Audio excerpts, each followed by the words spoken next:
Kaya pala ganito ang naging resulta ng kapalaran ko. Kasi alam ng Diyos na kaya ko.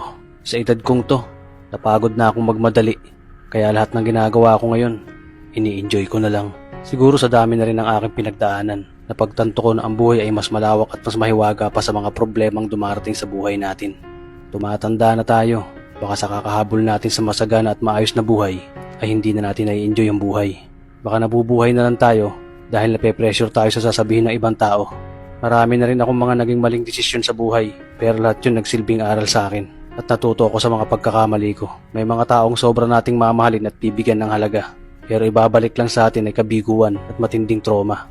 Kaya wag nating lilingunin ng mga taong tulad nila dahil mas payapa kapag hindi ka na interesadong malaman pa kung ano pang balita sa kanila. At wag mong idepende ang sarili mo sa kahit kanino. Tandaan mo, kahit sarili mong anino, iiwan ka din nito kapag madilim na ang paligid mo.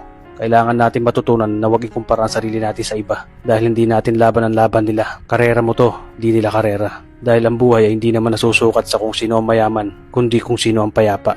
Kaya galingan mo lang palagi tol dahil napakaraming tao mapanghusga, dihilahin ka pababa. At lagi mo tong tatandaan na makakatanggap ka lang ng papuri mula sa kanila kapag patay ka na.